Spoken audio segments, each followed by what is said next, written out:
Bienvenidos y bienvenidas a Ex Profesor, el podcast donde Miguel, un maestro en plena reflexión sobre su futuro, cuestiona no solamente su carrera, sino también las decisiones de quienes, como él, han decidido dar un giro a su vida profesional. Aquí exploraremos historias de educadores que han saltado del aula y se han reinventado. Y ahora cuéntame tú, ¿te atreves a cuestionarlo todo sobre tu puesto docente? Si es así, acompáñame, porque este también es tu espacio.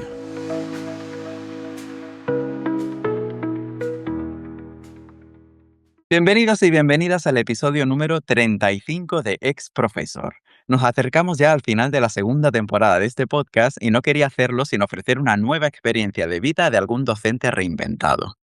Hoy damos la bienvenida a Silvia Cabello, 43 años, catalana, residente en Francia desde el año 2009. Antes de su mudanza, Silvia trabajó como docente en la etapa de infantil durante 6 años. Tras haber aprobado las oposiciones y pasar su primer año como funcionaria en prácticas, pide una excedencia y se va a Francia, donde ejerce como profesora de español en un instituto. 7 años después, en 2016, decide abandonar el sistema educativo francés y monta su escuela de español Profeolé, con la que continúa hoy en día. Actualmente combina esta faceta docente con la de mentora de profes de idiomas en estrategia de negocio, comunicación, ventas y mentalidad, con Vivir Bien Enseñando. Bienvenida, exprofesor Silvia. ¿Qué tal estás? Ay, gracias, Miguel. Me he puesto nostálgica y todo escuchando así mi vida cuando cuentas, ¿eh? Muchas gracias y muchas gracias por invitarme a tu casita digital. Las gracias a ti, por supuesto, por prestarte, como siempre digo, por esa generosidad y este tiempo que nos dedicas a la comunidad exprofesor. Silvia, para empezar, siempre tengo una pregunta ritual para iniciar estas charlas con todos los exprofes, que es la siguiente. Si tuvieras que definir tu etapa como docente con una sola palabra o pequeña frase, ¿cuál sería? ¿Y por qué? Guau, qué bueno. ¿Me dejas comodín y hacer una para cuando estuve en el sistema educativo español y otra en el francés? Porque estaban los dos. Por Ah, supuesto. yo en el español, sin duda alguna, ilusión. Claro, a mí me pilló, yo venía de magisterio infantil, yo lo que he soñado siempre, yo soñaba ser profesora de educación infantil, lo conseguí, lo fui. Yo no me cambié o pedí la excedencia por estar quemada. A día de hoy creo que me hubiera quemado, pero no me dio tiempo a quemarme. Y, la palabra para mi experiencia en la educación, em, reglada aquí en Francia, crecimiento, sin duda alguna. Crecimiento, porque claro, es que aquí que nos escuchan, docentes, imaginaos, yo venía de la etapa infantil donde, la profe, la seño, la maestra es, bueno, es que no sé si lo puedo decir. Es una comparación porque sí, pero es que es Dios. O sea, incluso a veces me decían los padres: es que a veces le digo que la sienta no sé qué". O sea, era una admiración, claro, era, o sea, en ese sentido, lo que yo vivía, en ese sentido era, ¡fua!, los peques agradecidos totales en ese sentido. Y claro, paso el instituto, bachillerato y en parte sería como una especie de FP en España, era bac profesional que le llaman aquí en Francia, y es un tipo de alumnado poco escolar en ese sentido, por decirlo de alguna manera. Entonces, yo pasé de que les encantara que yo estaba allí a, oye, pues si yo un día no venía y lo iban a celebrar. Es lógico, yo soy adolescente y yo me ha pasado igual. A ver, y no he tenido problemas ni de disciplina con los adolescentes ni nada, pero sí que para mí fue un cambio de. También me bajó los humos, no estaba mal, pero es como un bajo de, oye, baja a tierra, que el ego este de cuando los niños te adoran, esto ya se ha acabado. Entonces fue mucho crecimiento y a nivel de estructurar una clase, claro, yo ya también fui más mayor, claro, yo también, estamos hablando de que al final yo empecé a trabajar con 23 años y yo acabé en Francia que tenía 33, 10 años o 34. Entonces, claro, ahí tú cambias también, ¿no? Claro, por eso son 2 palabras diferentes, porque yo también estaba en 2 momentos diferentes. Claro, es que no podía ser de otra manera. Yo me la imaginaba también algo así, porque cuando me comentaste, ¿no?, tu trayectoria así un poco resumida, yo decía: "Hombre, es que se ha saltado toda la etapa de primaria, es que va de infantil, de los pequeñitos a los mayores". ¿Verdad? Es verdad, Entonces, verdad. normal. Y Silvia, háblanos de tus comienzos, ¿cómo llegaste tú al mundo de la enseñanza? Es que o sea, es lo que quería ser desde pequeña. Eso sí que es verdad, quedamos así. No, yo no voy a decir esto de la vocación y todo esto, porque yo creo que la vocación es la palabra que más hemos manipulado en el mundo de la docencia. Pero sí que es verdad que tú de pequeñita me preguntabas qué querías ser, yo quería ser profesora o peluquera. Entonces, pues yo pues, fui estudiando y ahora lo único que me peino son mis moños y hasta nunca he sido peluquera, pero yo sí, siempre me gusta enseñar. Y de hecho, yo a mis amigas yo les enseñaba, o sea, a mí me ha gustado ser profe. A mí me ha gustado que me escucharan siempre. Yo siempre digo a los profes, y a las profes nos gusta que nos escuchen. O sea, y hay muchísimas personas que se dedican a la educación que son súper tímidas. Y el hecho de dedicarse a la docencia es terapéutico, es como el teatro. Porque al final, como te metes en un rol, porque bueno, aunque seas tú, al final es un rol, ¿no? Tú entras en el rol de, hombre, claro, yo era Silvia, pero al final yo era Silvia en el rol de maestra, claro, obvio, ¿no? Como en todas las profesiones. Y yo creo que hay mucha persona tímida y muy sensible. Yo sí que soy muy sensible, pero no soy tímida. Pero yo me he encontrado muchas compañeras y compañeros tímidos y el rol de enseñar justamente es como que le ha quitado durante los minutos de docencia esa timidez y ha ayudado muchísimo a conectar con alumnado tímido y alumnado sensible, que es maravilloso.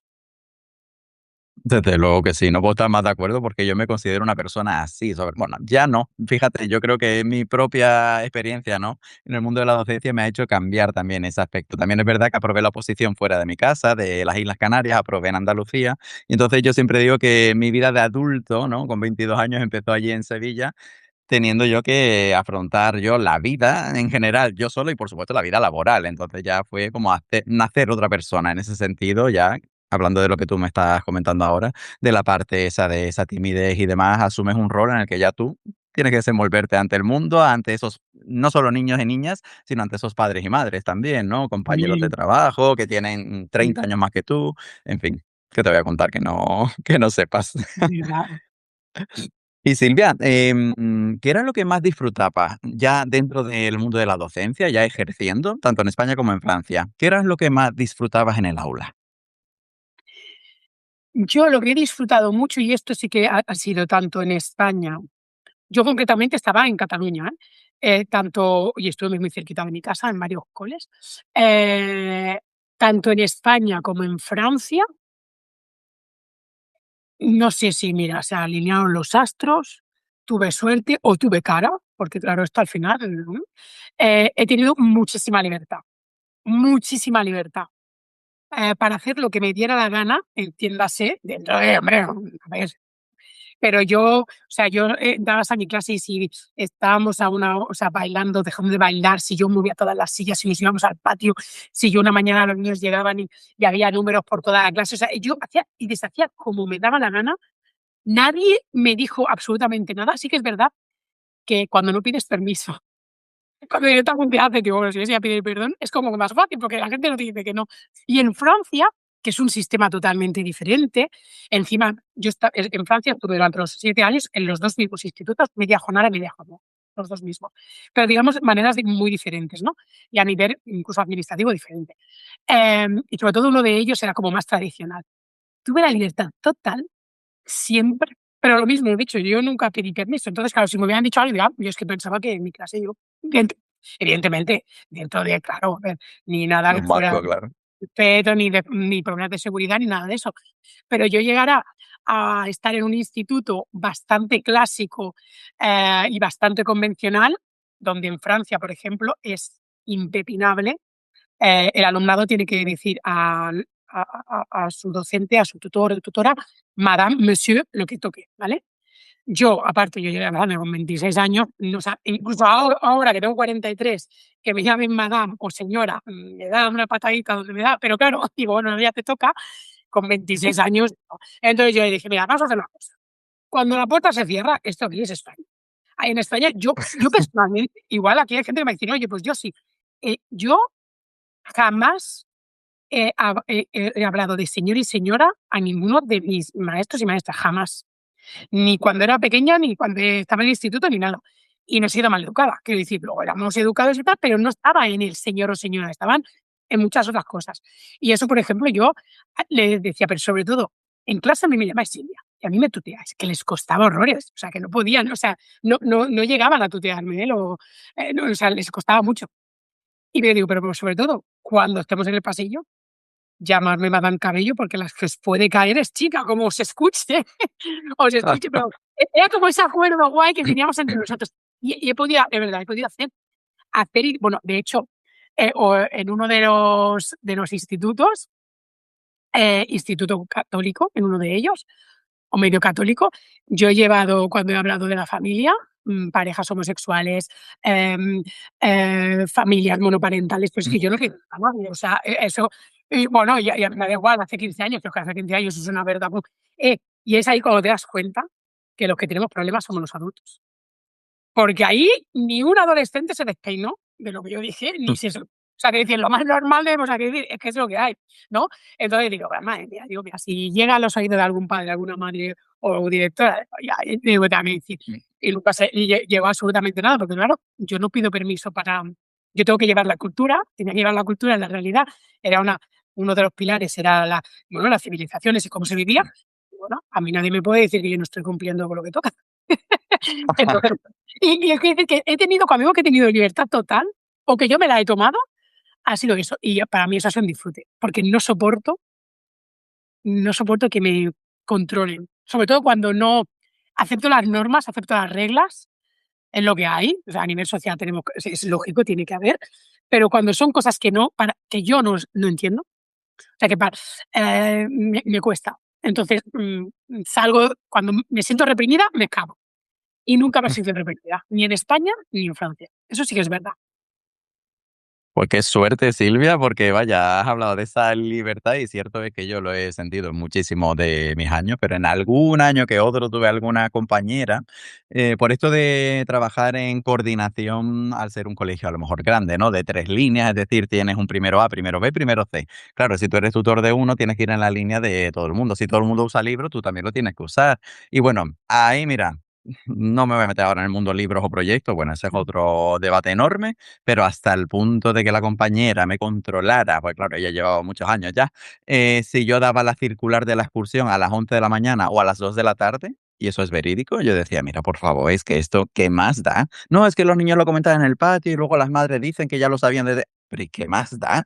O sea, déjame hacer y deshacer en mi clase como yo quiera, que no le estoy diciendo lo que vamos a hacer en el tema siguiente, si eso es lo que te importa, que vamos, que tampoco importaría, pero vaya, para que me entiendas, ¿no? Como a veces Sí, la libertad, pues esa sí. rigidez que tienen algunos compañeros te pueden limitar muchísimo y por eso la experiencia de cada uno puede variar un montón. No, la rigidez sí que la viví, eso lo sentí más en Francia, no era a nivel propiamente de las personas del centro, sino que, claro, yo estaba en nivel bachillerato, digamos, y ese alumnado pasaba una prueba de español. Entonces, y la prueba de español a nivel educación nacional era tota caballo rey. Y ahí sí que podía hablar de lo que quisiera en clase, pero tenía que enfocarlo en ese sota caballo rey. Ahí sí. Y eso venía todavía de más para arriba. Y esa rigidez sí que es lo primero que me liberé cuando monté mi escuela de español online. O sea, a mí no me digáis ya, y ahora mira, ni Instituto Cervantes, ni niveles, o sea, no quiero escuchar nada. O sea, ya está. No, yo Claro. quiero saber las necesidades reales o lo que y yo veo. Y si me equivoco, pero no me equivoco yo, no lo que han dicho un grupo de señoros en una mesa que hace 14.000 años que no está en una aula, lo que se tiene que hacer. Entonces, eso sí que me liberé. Pero a nivel de centro tuve mucha libertad en los 2 países. Qué bien. Y en esta línea de lo último que comenta Silvia, ¿no? Rigidez, ¿puede ser uno de los aspectos que menos te gustara de los sistemas? ¿O que otros aspectos no te gustaron del sistema educativo español y francés? A mí el sistema, lo que más, y lo viví más, y lo sufrí más, digamos, en Francia. No sé si es porque era otro nivel o no sé si porque en España, como yo estaba en este entusiasmo que he dicho del principio, hay cosas que todavía no eres consciente, entonces, bueno, pues mira, ¿no? Que puede ser.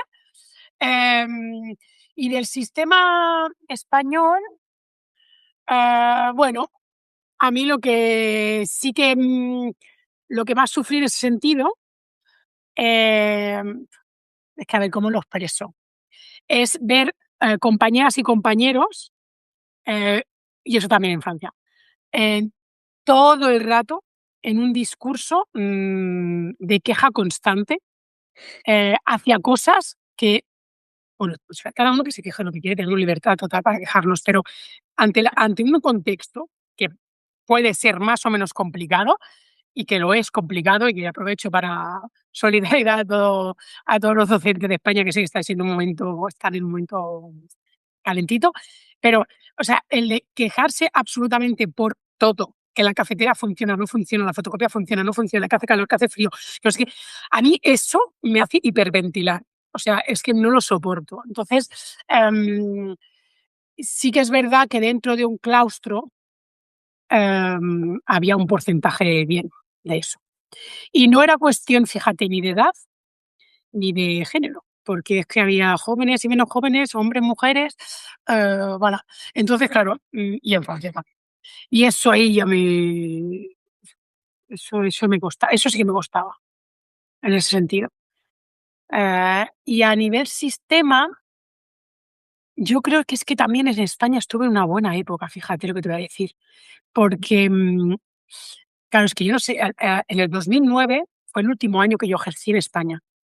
Entonces, si alguien nos está escuchando que lleva tiempo ejerciendo, si empieza a pensar, lo más jodido, entre comillas, si me permites hablar así, es que ha empezado un poquito más tarde.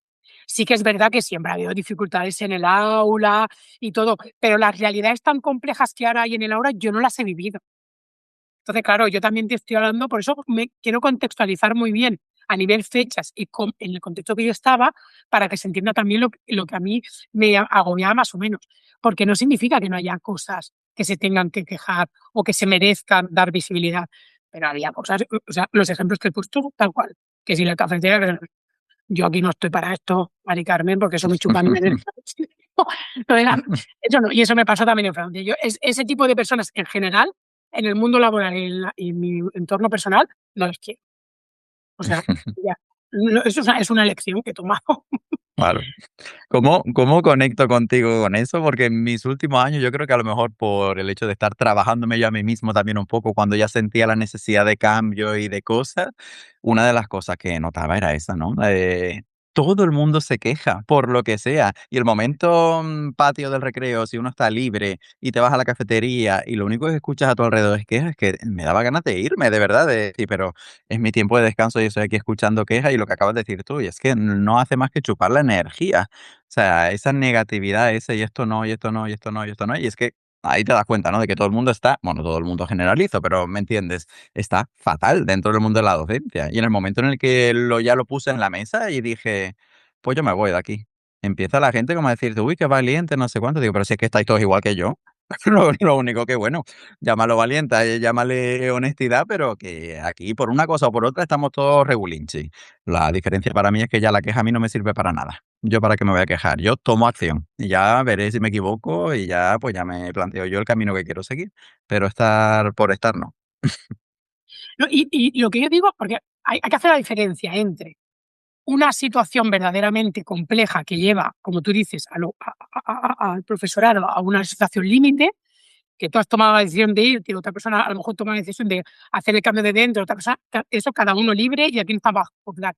Y lo que yo digo es que ya no es, o sea, es que, o sea, porque la vida ya te va a traer problemas, el sistema educativo ya te va a traer dificultades, la sociedad ya va a ponerse ya chunguita ya sola, pero no añadas cosas innecesarias. O sea, no, o sea, no busques en qué quejarte, si es que la vida te va a traer cosas de verdad para luchar como a las profes están en la calle por cosas que eso sí que te puedes quejar y quéjate, o te puedes quejar lo que quieras, pero entiéndeme, ¿no? Eso, pero ante todo, absolutamente todo, o también otra cosa que me da mucho coraje, la queja constante hacia el alumnado, o sea, no lo soporto.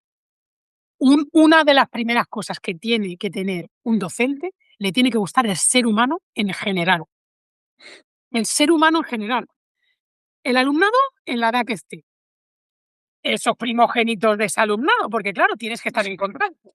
Todos esos compañeros, si tú eres alguien que no te gusta el ser humano y no tiene nada que ver con ser tímido o no ser tímida y todo esto, sino si a ti no te gusta el ser humano, si a ti las personas no te gustan, porque tienes el derecho a que no te guste, a ti te gustaría estar en una montaña con un gato, un perro y que tienes todo el derecho del mundo, la docencia igual no lo tiene.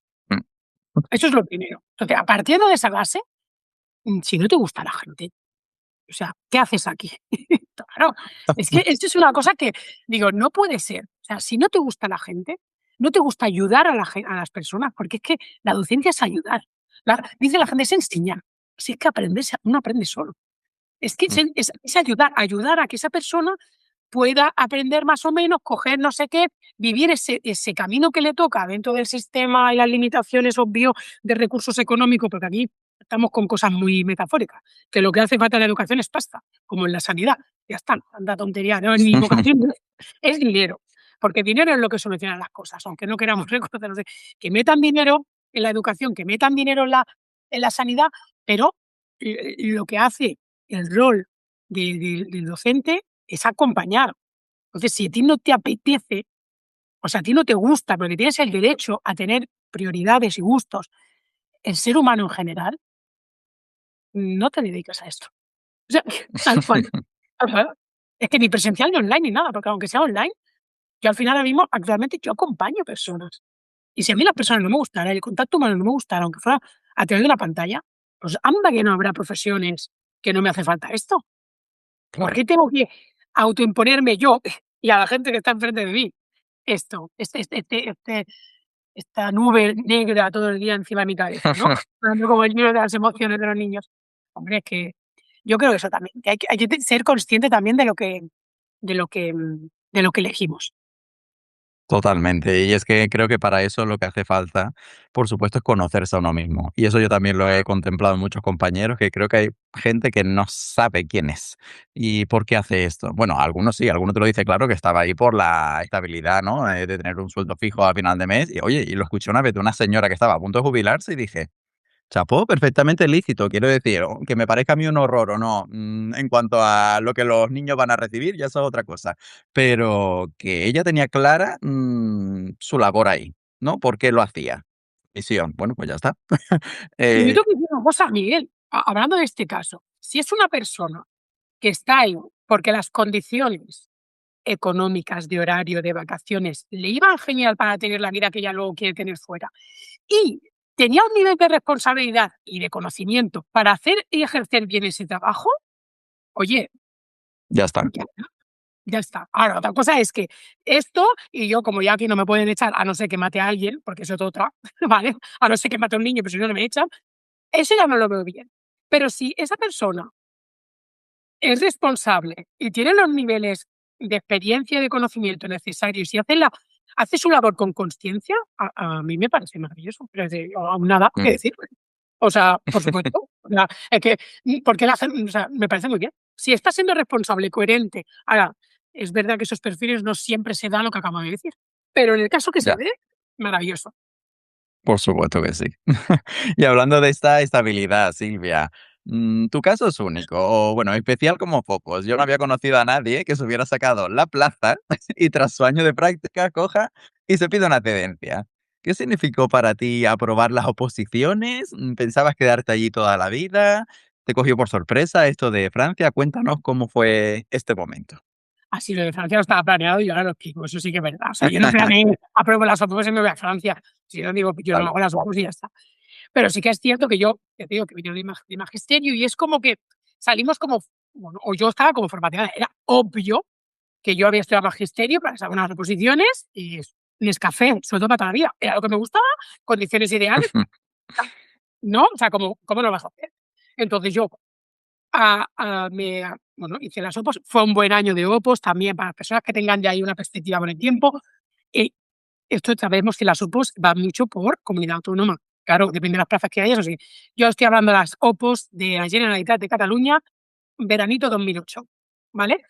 Un bastante buen año y en la educación infantil, un buen ratio entre personas que se presentaban. No voy a decir que todo el mundo aprobaba las OPOs, pero no era que estábamos 800.000 para 2 plazas, ¿vale? Entonces, Ujú. aprobó OPOS, entró en OPOS. No te voy a decir que sufrí por OPOS y que estuve estudiando durante 8.000 meses.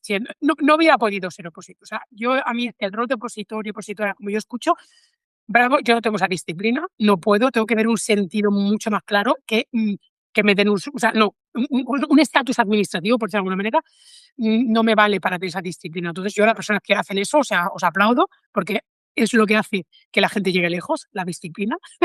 Pero yo estaba en una época que no me hacía falta tanta disciplina ni tantas horas para poder aprobar las OPOs.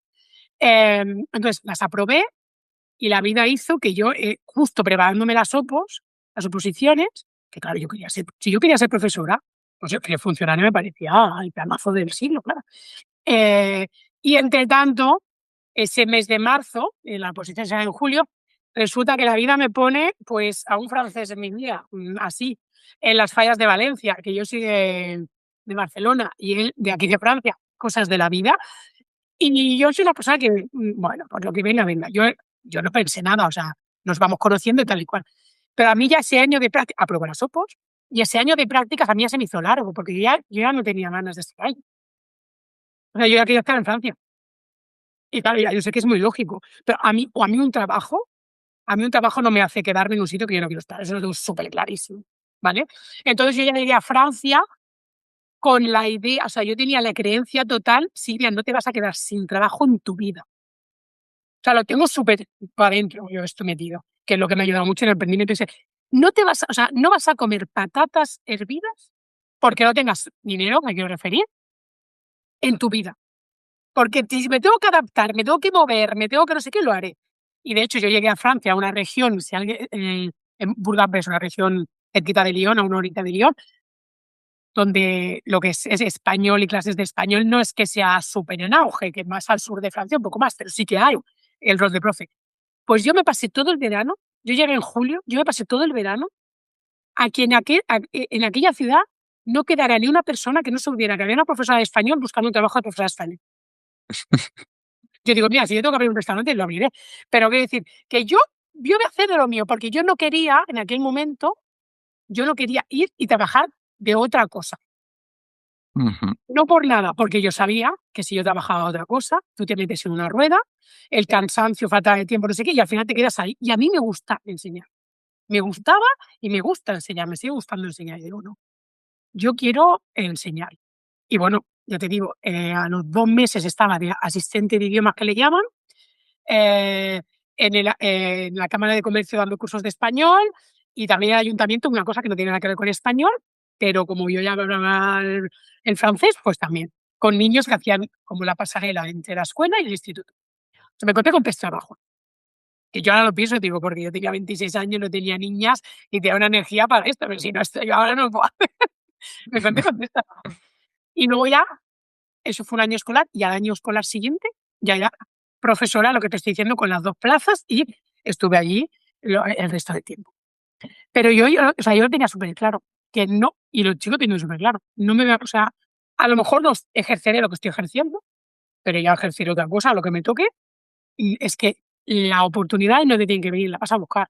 Y cada vez lo tengo más claro. Yo sé que esto le da rabia a mucha gente cuando lo escucha, porque es como, claro, ¿qué pasa? Que si yo no lo encuentro es culpa mía. No te estoy diciendo que es culpa mía, pero yo no me dejo otra opción a que eso me funcione. Eso o algo, o sea, no me dejo otra opción.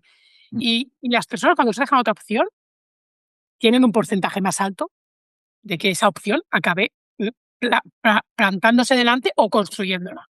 Y si no, pensemos en situaciones ahora un poco dramáticas de la vida. ¿Sabes? Hay personas que han pasado por dramas y les decimos, pero ¿cómo has sido capaz? No, ahora estoy poniendo el ejemplo exagerado, para... Y la persona te dice, pues es que no me queda otra opción. ¿No? O sea, ¿sabes? Cuando dices, ¿qué haces? Es que, mira, pues si tú te pones tus objetivos, que no son dramas para nada, como no me quiero dejar de opción. Es que yo me levantaba cada mañana, y eso es así, yo me levantaba cada mañana, hoy más personas tienen que saber que hay una española en Bourg-en-Bresse, que es una ciudad chiquitita, que está buscando, o sea, y ya está. Y hasta que funcionó.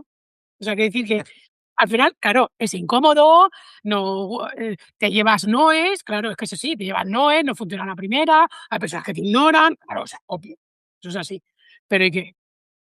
Y nadie se ha muerto porque le digan que no. Aquí estoy yo. Y me han dicho muchas veces que no, que no pasa nada. Yo es que te escucho, Silvia, y es que lo que me viene a la cabeza, porque claro, yo también, tú sabes que estoy en un proceso ahí de transición, estoy en Bélgica también, bueno, entonces, es que te escucho y lo que me viene, lo primero que me ha venido, fíjate, y no lo saco de tu email, pero sé que en tu email lo nombras así, es la palabra mentalidad. Tú ahí lo que tenías era una mentalidad de yo aquí salgo por donde yo tengo que salir. No por lo que me ofrezca la vida, no, no, no, yo busco hasta que encuentro. Y eso es lo que, vamos, lo que yo te estoy leyendo, ¿no? En tus palabras, así a modo de resumen, tú tenías clara ahí tu propósito, tu misión, porque estabas allí. Vamos, y corrígeme si me equivoco, pero es lo que yo te estoy escuchando ahora mismo. Sí, sí, y yo justamente, y tú lo has dicho varias veces, hoy cuando hablabas, decías, claro, justamente yo empecé a ser consciente cuando me empecé a trabajar. Eh, y yo no sé qué, cuando empecé, no sé qué. Y yo, o sea, eh, no es casualidad que tú has dejado un puesto en España y que tú ahora estás en Bélgica y que tú estás saliendo de la zona de confort, es otra frase que da mucho coraje a mucha gente, constantemente.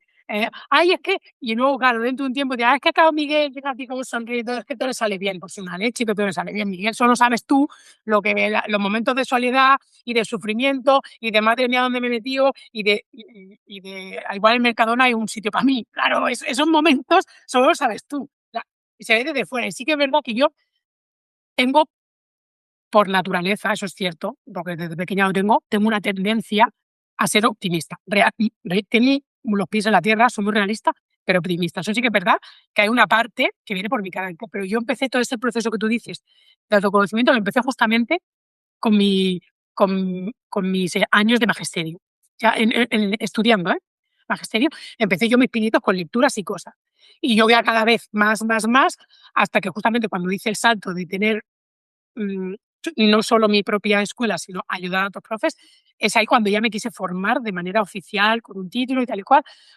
Pero muchas de las cosas que ya había consumido de alguna manera me permitió pues, ponerlas en orden y tener herramientas para ayudar a los demás. Que no sea de que me he leído 3 libros y ahora te suelto aquí la frase, que si quieres te la tatúas o te la taza.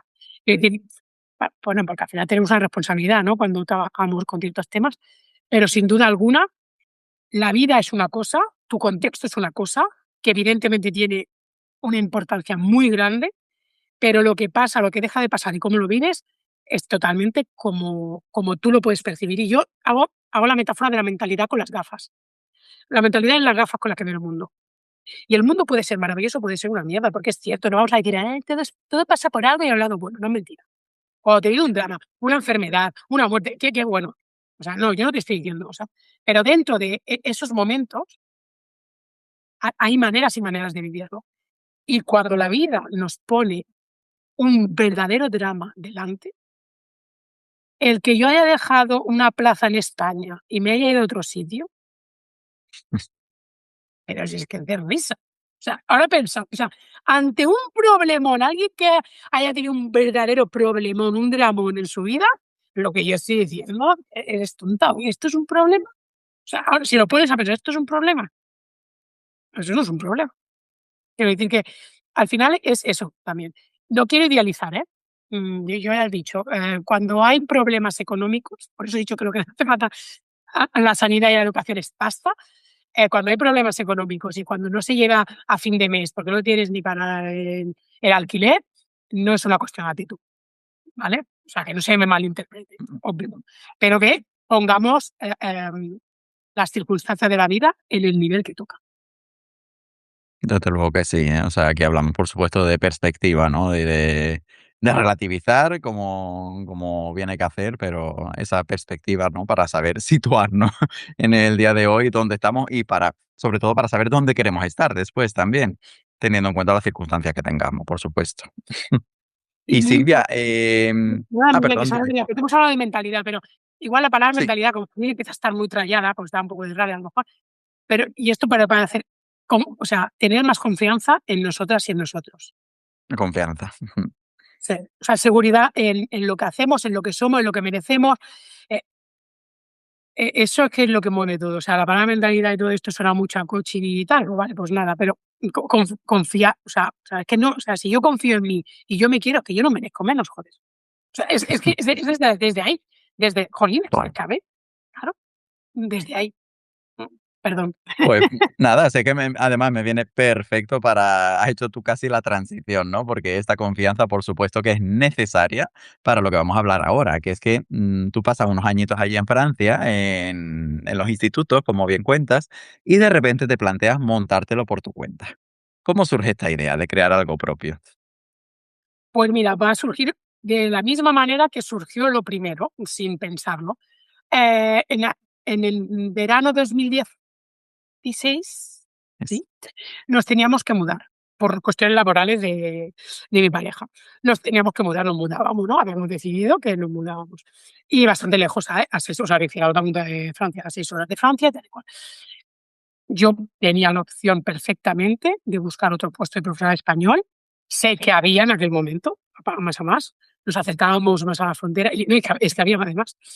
Pero yo pensé, porque en Francia las vacaciones de la educación no están exactamente repartidas como en España, y cada 6 o 7 semanas, tanto el alumnado como los docentes tienen 2 semanas de vacaciones. O sea, con lo cual, oye, bastante generosos a nivel vacaciones, entre paréntesis, totalmente necesarias, ojo, que no, pero que vayan muy bien. Eh, y mi chico también tenía bastantes vacaciones, pero ni él ni yo, por el sistema profesional, podíamos elegir absolutamente nada. Pero nada, es que yo, por ejemplo, si tengo una boda un jueves, o sea, sí, bueno, puedo pedir un papel, pero que no hay días sueltos, o sea, quiero decir, bueno, ya lo sabes, como en España, eso en España es exactamente igual, que puedes pedir, pero ya tienes que estar como pidiendo permiso. Y él, por su lado, exactamente igual, o todavía peor. Entonces yo dije, en aquel entonces ya teníamos a mi hija grande, o sea, nosotros tenemos 2 hijas, una de 11 años, una de 8, y en aquel entonces ya la grande tenía 1 año. Y yo dije, yo quiero algo que yo pueda decidir tener las vacaciones como a mí me dé la gana. Yo dije, lo voy a aprovechar, porque eso es una idea que siempre me había de esto. Yo digo, yo voy a aprovechar de la mudanza. Yo digo, yo voy a aprovechar por mi cuenta. Digo, si total, plazas, o sea, los institutos siempre van. O sea, que dices, tenemos una profesión que siempre va a existir. O sea, eso es verdad. O sea, no. Hay profesores que dicen, bueno, van a durar 2 días. Es que la docencia, y yo no tengo cero miedo ni a la IA, ni al lío, ni a nada. O sea, es decir, la Ujú. docencia va a existir absolutamente siempre. Entonces digo, yo lo voy a probar. Y fue así. Y yo acababa mi contrato en aquel instituto, oficialmente por papeles, el 1 de septiembre de 2016, porque es cuando empezaba el curso siguiente. Me dejé un mes y el 1 de octubre de 2016 fui autónoma en Francia. O sea que, de hecho, en octubre ahora cumpliré 10 años siendo autónoma. Ujú. Y fue así, y fue así. Ahora también tengo una cosa, inconsciente total, de lo que era emprender. Porque yo pensaba, claro, ya entonces ya enseñaba, estaba acostumbrada a enseñar, yo como pez en el agua, yo aquí esto ya, bueno, pues ya está.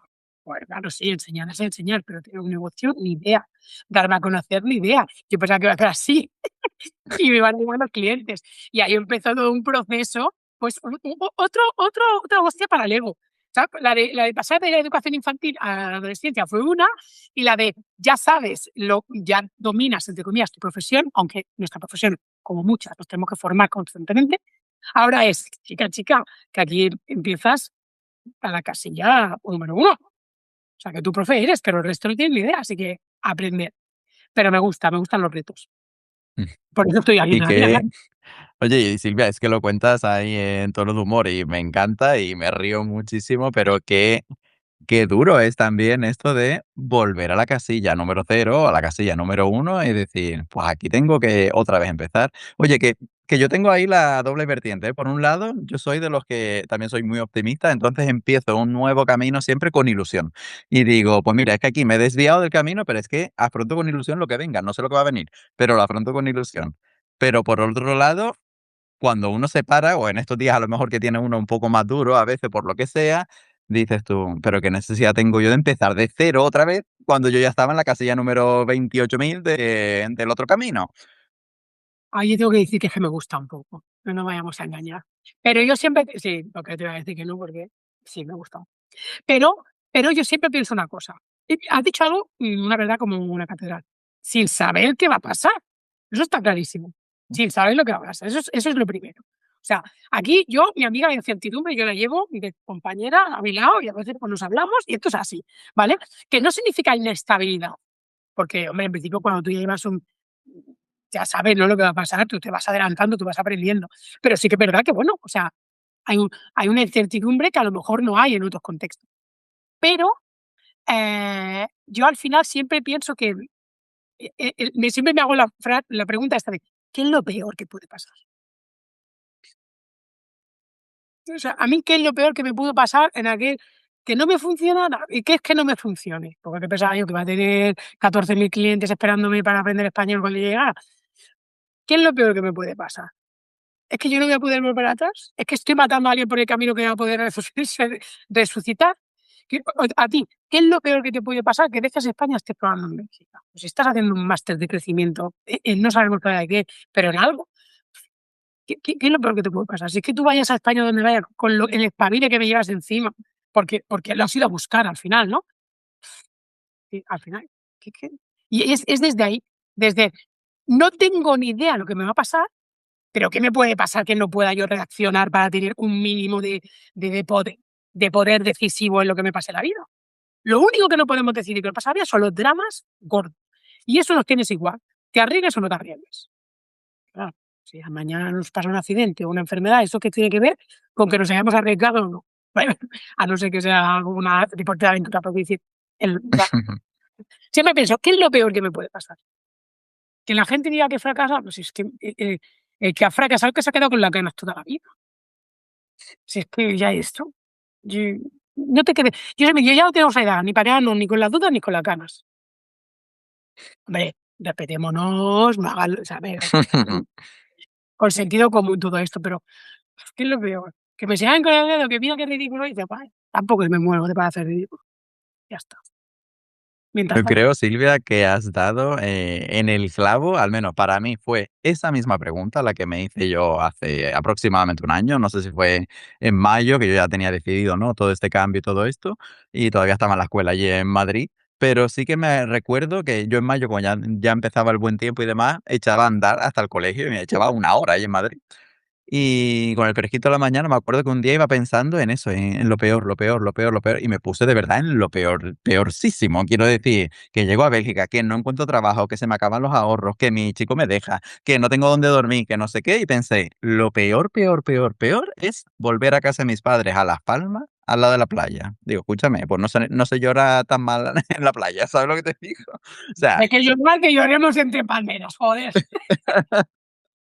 no te bromeo con esto, pero que sí que es verdad que creo que este sería para mí como el resumen o la pregunta que le lanzaría a cualquier persona que esté ahí planteándose cosas, que se plantee eso. ¿Qué es lo peor que te puede pasar si pides una excedencia, una reducción de jornada, si te mudas, si dejas a esta persona, qué es lo peor que puede pasar? Y ahí cambia todo, como bien has dicho tú. Y Miguel, yo le quiero decir una cosa, porque a lo mejor hay personas que nos están escuchando que tienen criaturas, ¿vale? Que Claro, son padres, que son madres, y claro, a lo mejor están pensando, "Muy claro, tú qué guay, tú lo dices, no sé qué, no sé cuánto". Es cierto que el tener descendencia es algo más en el contexto que hay que tener en cuenta, te pero no limita. tiene, pero no tiene por qué ser limitante completamente. Es evidentemente un factor de adaptación o absoluto, evidentemente, como cualquier otra cosa, pero no tiene por qué ser eso el no lo hago porque tengo.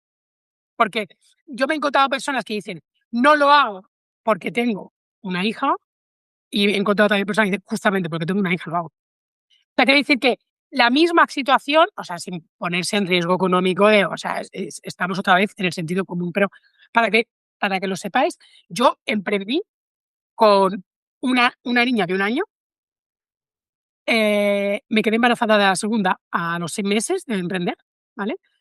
En aquel momento no teníamos ni la familia de un lado ni de otro cerca. No soy superwoman, no sé hacer las cosas mejor que nadie y yo dormía por la noche. Quiero decir, lo único que hay muchísimas em, cosas que nos autoimponemos que yo, o sea, el llegar a todo, mi lista de todo era más corta que muchas madres. A lo mejor, pues mira, pues había cosas en la casa, pues que no sé qué, o no cocinábamos, yo qué sé. O, quiero decir, evidentemente que había cosas que habíamos sacrificado como familia a lo mejor, pero estábamos haciendo lo que queríamos. Quiero decir que el hecho de ser o no ser padre o madre tal y cual, no solo te impide, a veces también te puede impulsar. Y yo siempre digo, menos mal que era madre cuando emprendí, porque soy una persona bastante intensa, ¿vale? Eso se puede notar cuando hablo. Entonces, el hecho de yo tener una peque en ese momento, y luego ya quedarme embarazada de la siguiente, ya pues ni te cuento, yo tenía un límite físico. Vale. O sea, porque hay que poner límite, ¿no? ¿Cuándo me paro? Cuando estás en tu propio emprendimiento, ¿cuándo tú me paro de trabajar? Es que al final eso es muy... Es muy así, ¿no? Yo ya lo tenía. O sea, yo lo tenía, me hablaba o me demandaba, y en vez de traumático, o sea, en vez de decir: "Hostia, que no sé qué", yo he sido muy, o sea, tengo un lado muy práctico, yo me rindo a la evidencia. O sea, de la misma manera que cuando estaba en el instituto a mí me tocaba preparar a esos alumnos para el bachillerato, porque es que, o sea, yo podía hacer pataletas, pero es que, o sea, es así, ¿vale? Yo habíamos decidido tener una hija y yo había decidido emprender. O sea, eran decisiones que yo había tomado, en mi caso. Entonces, ríndete a la evidencia. Ahora mismo hay una prioridad y es lo que hay. Lo otro ya lo harás. Y si no lo haces en un año, lo harás en 2. Quiero decir que también eso, que no podéis exigiros hacer 4 vidas en 24 horas, porque eso sí que es insostenible y eso acaba como el rosario de la aurora. Así que, sea cual sea vuestro proyecto, sí que es cierto que adaptarlo a la realidad de vuestro contexto, pero que el contexto no os limite. Sed conscientes de vuestro contexto e intentad hacer ahí el Tetris necesario para que eso encaje. Y muchas veces es posible, muchas veces no, puede ser, pero muchas más veces de las que pensamos es posible. Es que es importantísimo. Esto del contexto va en la línea de lo que decíamos antes de conocerse, ¿no? Que el contexto eres tú también tú mismo, ¿no? Tus limitaciones también mentales. Ya no hablo de hijos, pues ya lo has mencionado tú, de familia, cargas familiares, de mayores y demás, sino también tú. Entonces ahí iba en esa línea antes, ¿no? Con esto de conocerse y, por supuesto, mirar alrededor, ¿no? No solo lo que uno tiene dentro. Por supuesto. Y Silvia, metiéndonos ahora, claro, con este nuevo emprendimiento y demás, metiéndonos en tu faceta de docente en tu propia escuela, ¿no? Que la has montado tú.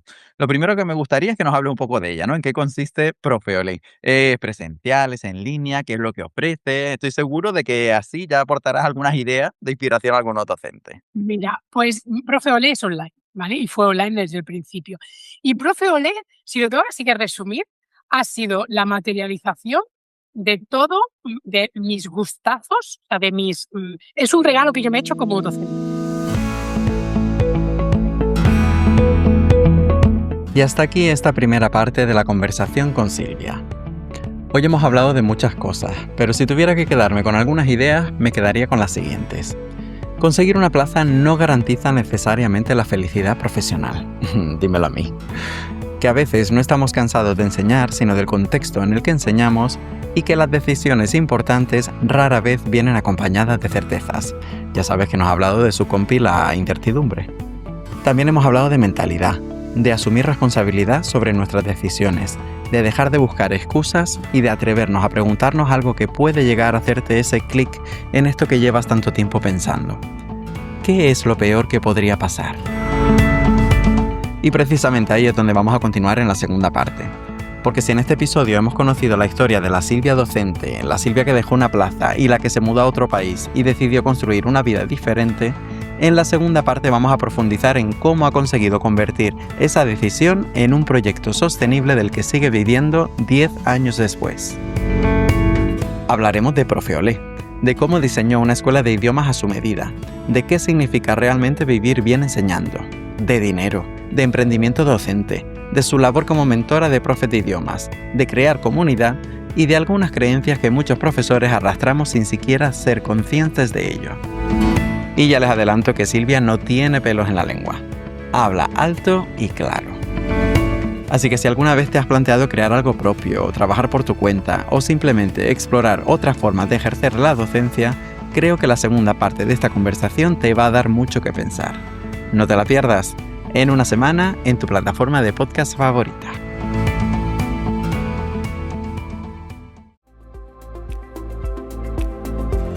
Muchísimas gracias por haber llegado hasta aquí. Ya sabes que además de llegando al final de esta escucha, siempre podrás apoyar este podcast dándole a me gusta en tu plataforma favorita, dejando comentarios o compartiéndolo con personas a las que les podría interesar. Todo esto ayuda a que Exprofesor siga creciendo y llegando a personas que se puedan sentir reflejadas con cualquiera de las historias que aquí se presentan. Igualmente puedes comunicarte conmigo en redes sociales. Me encontrarás como podcast Exprofesor en Instagram y como Exprofesor 2025 en X.